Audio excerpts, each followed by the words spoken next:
y para la locomoción. Si se altera el esqueleto appendicular inferior, el paciente no puede pararse, el paciente no puede caminar, o sea, se altera la locomoción. Por lo tanto, el esqueleto appendicular inferior, una de las funciones principales es soportar peso y transmitir carga para la locomoción. Cuando se alteran estos componentes, vamos a tener ¿qué cosa? Vamos a tener alteraciones de los ejes y el paciente no puede pararse. Esa es la importancia por la cual debemos conocer los huesos del miembro inferior. ¿Por qué? Vamos a conocer la anatomía del hueso del miembro inferior.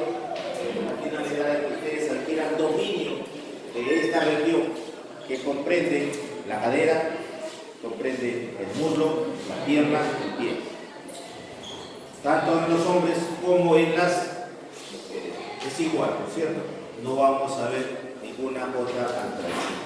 Los huesos, vean ustedes, de los miembros inferiores son huesos que conforman parte del esqueleto, son huesos largos.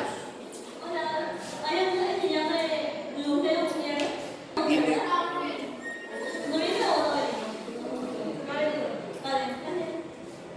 un extremo proximal, un extremo distal y una diáfana. Y básicamente sirve para la locomoción. Los huesos, vean ustedes, de miembros inferiores tenemos huesos largos. También hay huesos planos, también hay huesos cortos, huesos del pie, huesos planos a nivel de la pelvis.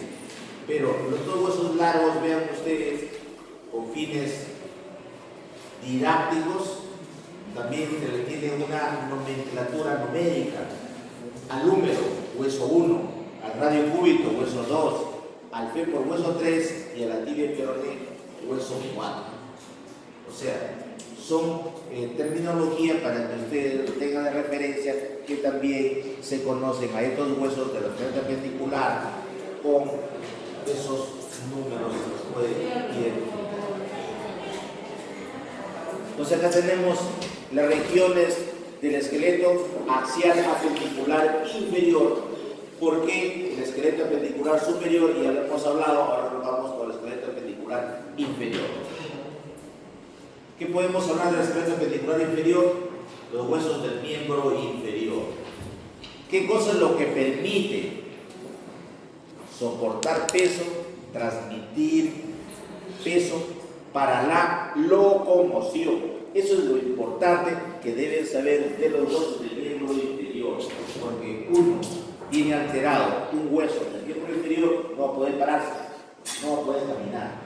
En cambio, el miembro superior está alterado, un hueso del esqueleto appendicular superior, pues una persona no se puede caminar, porque no soporta peso ni transmite carga. En cambio, los miembros inferiores sí soportan peso y transmiten carga.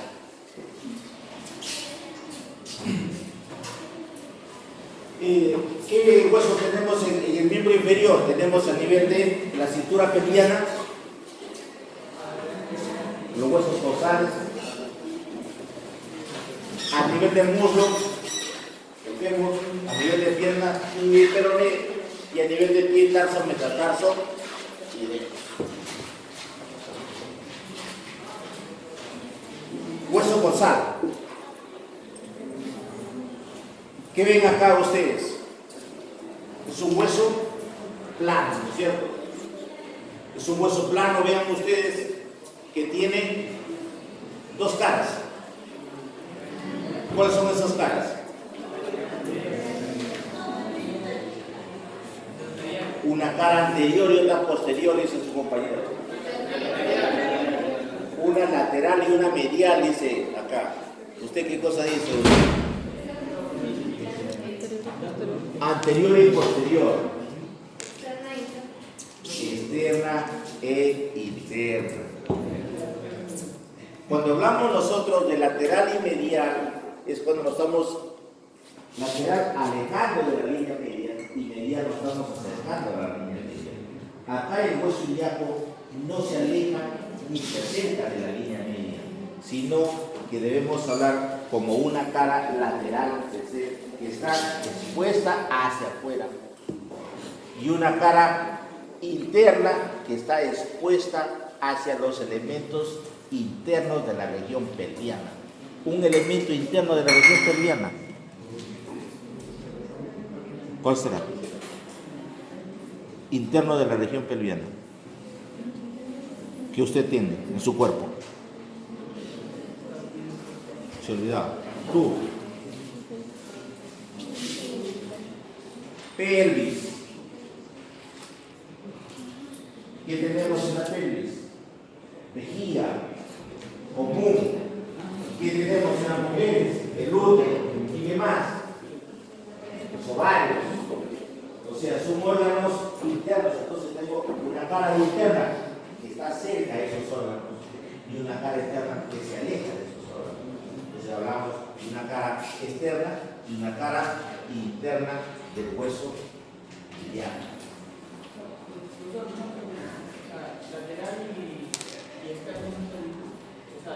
Es lo mismo, pero en este caso, hablar de lateral nos estamos refiriendo a algo que se está alejando de la línea media. Acá no se está alejando de la línea media, sino que está externamente, se refiere a los órganos internos, porque la pelvis es un hueso que está prácticamente en la región que forma parte del esqueleto axial y del esqueleto pendicular. O sea, no se aleja ni se acerca. Entonces, lo ideal es hablar de sus caras del hueso iliaco interno, porque está cerca al componente de los órganos internos intrapélvicos y externos que no está en contacto con ellos internamente.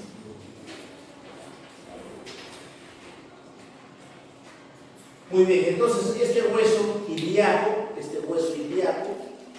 que tiene dos caras, una cara interna intrapélvica y una cara externa extrapélvica. En esta cara externa, ¿qué podemos identificar? ¿Cómo puedo yo tener el punto de referencia para poder decir que estoy en la cara externa? ¿Cuál será? La cavidad acetabular, la cavidad cotiloidea del acetábulo. Bueno, entonces esta cavidad me permite decir que esta es la cara externa y esta acá, como no se ve acá, es la cara interna, está internamente en la zona pelviana. Pero veo acá que esta cavidad cotiloidea está formando un solo hueso. Debemos tener presente que este hueso ilíaco, acá se muestra una figura de un hueso único, es decir, un hueso ya ossificado. Pero también tenemos que tener presente que los niños menores de edad, en los cuales no han alcanzado la ossificación completa, entonces podemos tener los tres huesos plenamente separados. En una placa radiográfica de un niño de 14 años podemos ver ahí que el hueso ilíaco no es un solo hueso, como si lo forman tres huesos. Entonces no siempre vamos a tener un hueso ilíaco así de esa forma. Así es de un adulto, pero de un niño lo vamos a encontrar de esa forma. Entonces vamos a tener que el hueso ilíaco, el hueso causal, está formado por tres componentes. Hacia arriba de la zona cotiloidea vamos a tener la fosa ilíaca superior, y como está afuera será externa. Abajo de la cavidad cotiloidea vamos a tener el conducto obturador. ¿Quién forma al conducto obturador? ¿Quiénes lo forman? Desde el punto de vista óseo. ¿Quién lo forma al conducto obturador desde el punto de vista óseo? ¿Quién lo forma?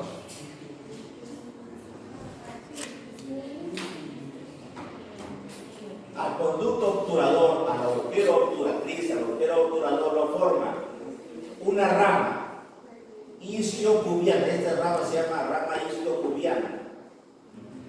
La otra rama, iliopubiana, y otra rama ilioisquiática.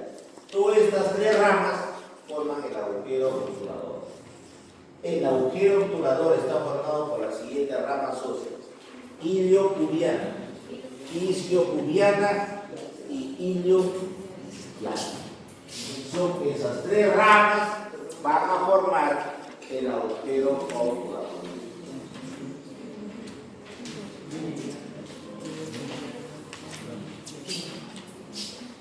Acá veamos que el hueso ilíaco está conformado por sus tres componentes, ¿no es cierto?, que no ligado a una osificación completa. Es una imagen, una figura, pues, que se ve en un paciente menor de edad. En cambio, esta es una imagen de un paciente mayor de edad. En esta cara lateral externa, o sea, está fuera de los órganos intrapélvicos, vamos a tener una fosa ilíaca externa, una cavidad acetabular y un conducto obturador. Fosa ilíaca externa, agujero obturador y cavidad contiloidea. ¿Qué elementos vamos a encontrar acá? Vamos a tener que en esta fosa ilíaca vamos a tener unas líneas semicirculares, ¿no es cierto?, para formar ¿qué cosa? Unas prominencias para formar unas áreas para la inserción de ¿qué músculos? Del paquete glúteo, glúteo menor, glúteo medio, glúteo mayor. O sea, el paquete glúteo va a estar en la parte externa del ilíaco, en la zona externa del ilíaco. Por lo tanto, nosotros cuando hablamos de la región glútea, estamos hablando de la región de la fosa ilíaca externa del ilíaco. Cuando hablamos en la zona inferior, a nivel del agujero obturador, ahí vamos a tener también las inserciones de los músculos de la zona externa, inserciones de los músculos de la zona interna del agujero obturador.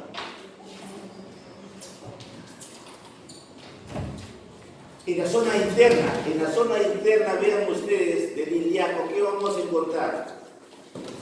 Ahí vamos a encontrar una línea innominada que va a ser una separación de ¿quiénes? De los componentes. Cuando hablamos internamente del ilíaco vamos a hablar de la pelvis verdadera y vamos a hablar de la pelvis falsa. Todo lo que está de la línea innominada hacia arriba, la pelvis falsa. ¿Y qué tenemos ahí? La fosa ilíaca interna, fosa ilíaca interna, arriba, pelvis falsa. Y todo el componente de la pelvis verdadera es todo en la zona intrapélvica, básicamente, ¿no es cierto? Pelvis verdadera.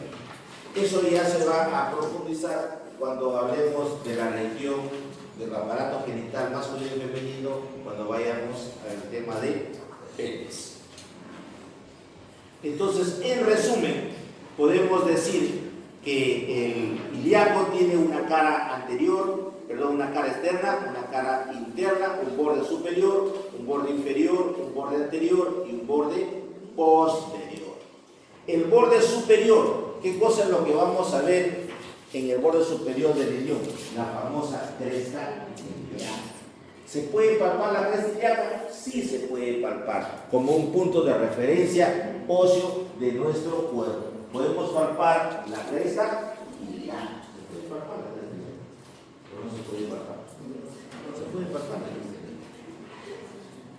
Y si nos vamos hacia adelante de la cresta ilíaca, vamos a encontrar una puntita que se llama espina ilíaca anterosuperior. Y si nos vamos hacia atrás, vamos a encontrar espina ilíaca posterosuperior. Esas zonas van a ser inserción de músculos en esa determinada región, así como en la zona de la cresta ilíaca. Y la cresta ilíaca vamos a identificar un labio externo y un labio interno de la cresta ilíaca, que son inserciones de músculos en esta determinada región.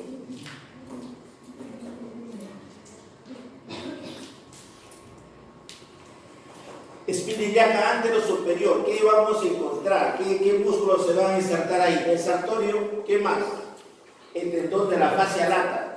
¿Y qué más? El ligamento iliopubiano. Ligamento iliopubiano. Eso lo vamos a encontrar en la espina ilíaca anterosuperior.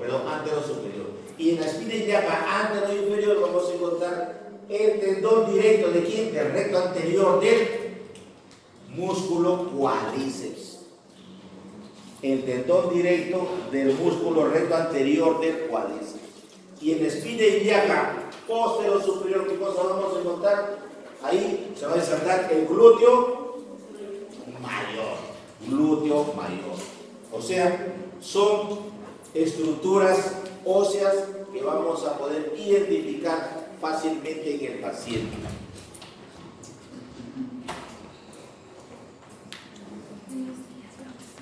Hola.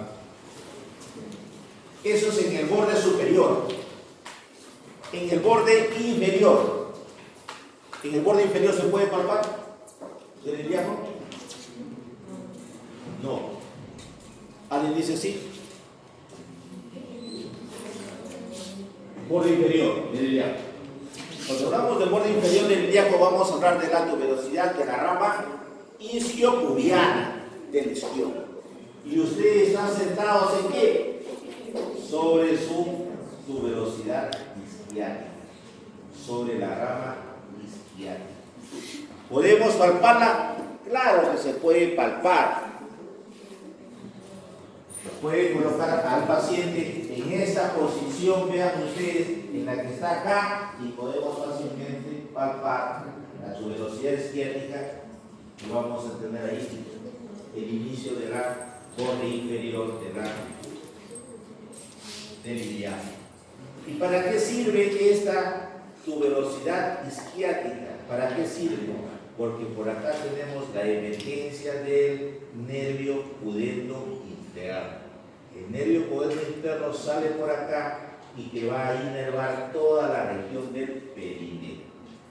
Hay algunos médicos ginecobstetras o obstetrices que dicen que van a hacer una atención del parto sin dolor. ¿Y qué hacen? Colocan un bloqueo a nivel de la emergencia del nervio pudendo interno, a nivel de ambas velocidades isquiáticas, y ya van a anestesiar toda esta zona del perineo. Lógicamente el dolor va a ser menos que no tuviera anestesia. Acá tenemos colocándose la anestesia a nivel de la zona del nervio pudendo interno, y así se va a bloquear esa zona del perineo, y lógicamente tiene que ser a ambos lados. Esa es la importancia de conocer estas referencias óseas anatómicas como puntos de observación inmediata si queremos hacer algún tipo de procedimiento como parte práctica de la zona del hueso ilíaco. Y acá vamos a tener ya algunos músculos que se van a insertar en estas caras y en estos bordes del ilíaco. En la fosa ilíaca externa tenemos el paquete glúteo. En la fosa ilíaca interna que tenemos el hueso ilíaco, ¿no es cierto? En la zona de la agujero obturador, tanto en la rama isquiopubiana como la rama ilioisquiática, de la cara anterior, perdón, de la cara externa como la cara interna, ¿qué músculos tenemos? ¿Qué músculos tenemos acá, en esta rama isquiopubiana externa, en este labio externo de esta rama isquiopubiana? ¿Qué músculo tenemos acá? Tenemos acá la mnemotecnia, padre, hijo y abuelo. Padre, hijo y abuelo. ¿Qué significa eso? Aductor largo, aductor menor, aductor mayor. Padre, hijo y abuelo. Y delante de ellos vamos a tener el recto interno. Y detrás de ellos vamos a tener el obturador externo. El obturador externo.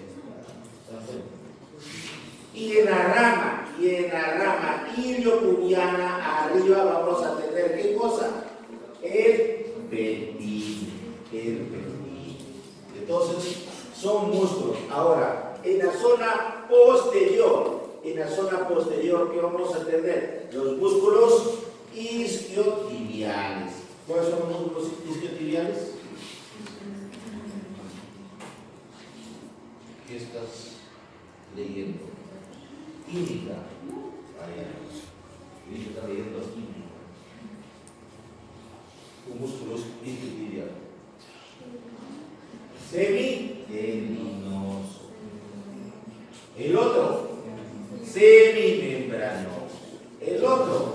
bíceps femoral. Por lo tanto, en esta zona de acá vamos a tener los músculos isquiotibiales. Los isquiotibiales. Y arriba de ellos vamos a tener el gémino superior, gémino inferior y el ligamento sacro-púberos.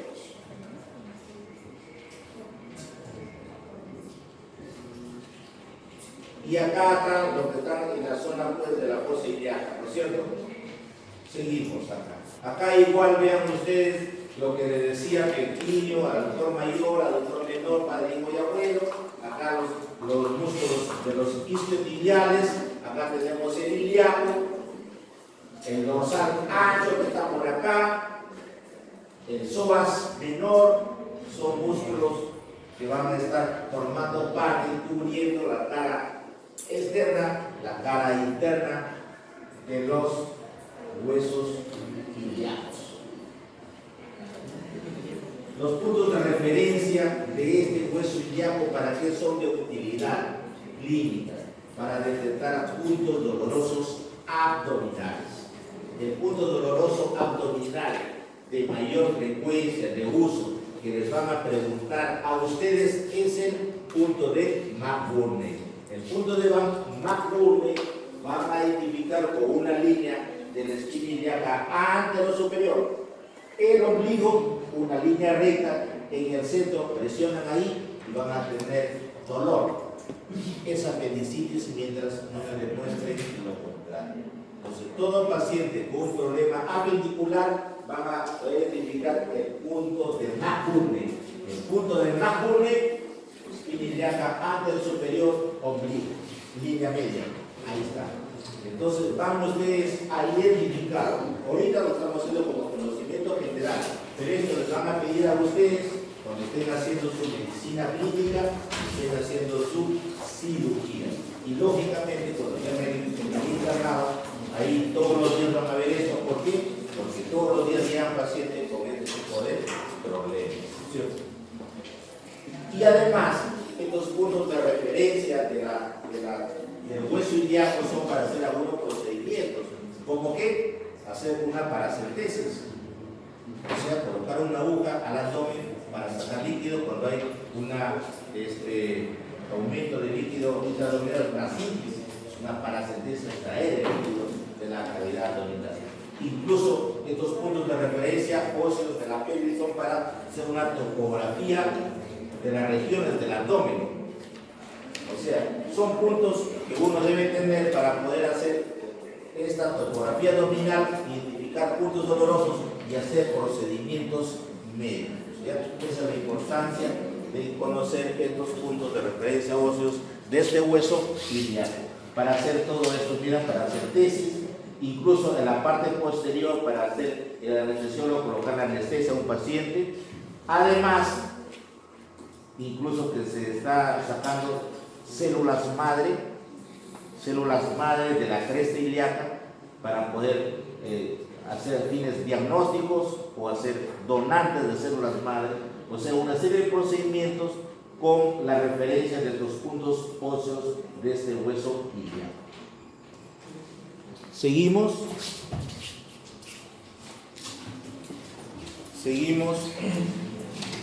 en la cintura pelviana. Vamos a tener huesos que van a estar de manera simétrica y armónica. ¿Por qué? Porque permite eso que se distribuya porque decíamos que el aparato locomotor inferior sirve para soportar peso y transmitir carga.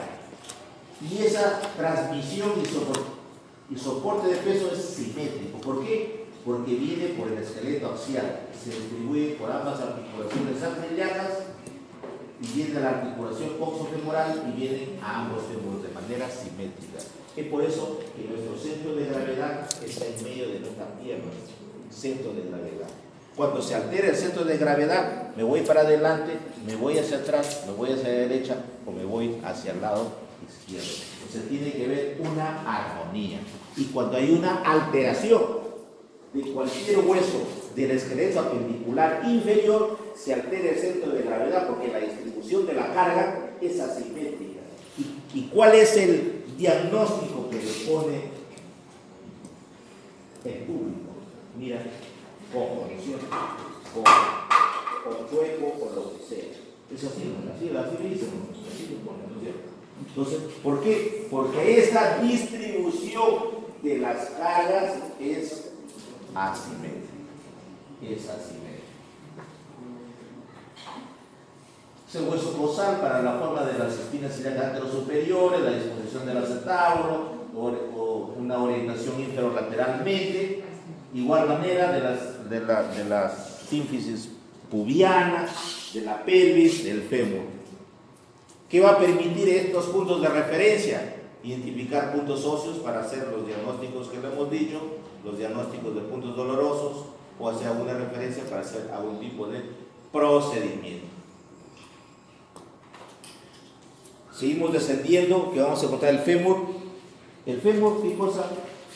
Particularidad del fémur, ustedes ya la conocen, solamente dar algunos datos importantes. El fémur es un hueso largo, para que cada más tiene una cabeza, un cuello, un extremo proximal, un extremo distal, una cara anterior, una cara interna y una cara externa. En estas caras, lo más importante que debemos saber es que en el borde posterior del fémur, tenemos la famosa línea áspera. Esta es la línea áspera de acá. Que en la parte proximal tenemos que saber que se trifurca y en la parte distal se bifurca. Y en esta bifurcación de esta línea áspera vamos a tener la inserción de músculos. Y arriba en el extremo proximal que vamos a tener unas prominencias óseas que son trocánter mayor, trocánter menor. Estas prominencias, el trocánter mayor fácilmente uno lo puede palpar, ¿no es cierto? Es un punto de referencia óseo también del muslo, trocánter mayor. Y la línea que une estas son las trocantéricas, si es anterior, línea intertrocantérica anterior, si es posterior, línea intertrocantérica posterior, ¿no es cierto? Y por acá vamos a tener la distribución de los vasos sanguíneos para irrigar el cuello y la cabeza del fémur. Ahí está. Y una cosa importante también tenemos que saber de que el cuello y la cabeza del fémur con el eje del fémur tienen un determinado ángulo, 127 a 130 grados, ángulo de Rochet. Ese ángulo de Rochet es el ángulo normal, a veces es el ángulo que está menos de 127, se llama coxa-vara, menos de 27, o está más de 130, coxa-valga, o sea, más arriba del ángulo normal. Normalmente, para que una persona simétricamente tenga sus caderas, tiene que estar dentro de estos parámetros. Acá lo que les decía igual, vean ustedes, los vasos sanguíneos están en la línea intertrocantérica, ya sea posterior o línea intertrocantérica anterior. Acá tenemos la línea áspera por su bifurcación distal y su trifurcación proximal. En esta línea áspera tenemos la inserción de músculos que es importante conocerlos. Acá en la zona proximal, cuando es la trifurcación, tenemos ahí una mnemotecnia Viviana Pepea Agustavo, ¿no es cierto? Viviana Pepea Agustavo. ¿Qué significa eso? Que en esta trifurcación medial, la primera, tenemos el vaso interno, Viviana acá, Viviana vaso interno. Seguimos, la siguiente arriba, Pepea, es del pectíneo. Seguimos arriba el verde, la otra trifurcación, son los aductores, aductor largo y aductor menor. Y más internamente pegadito a ellos tenemos el glúteo mayor. Entonces, por eso es que Viviana Pepea Agustavo. ¿Cuáles son los músculos de la trifurcación proximal de la línea áspera del punto del hueso fémur? Y tenemos ustedes vasto interno, pectíneo, aductores y glúteo mayor. Viviana Pepea Agustavo. el vasto lateral. El vasto lateral está más externamente.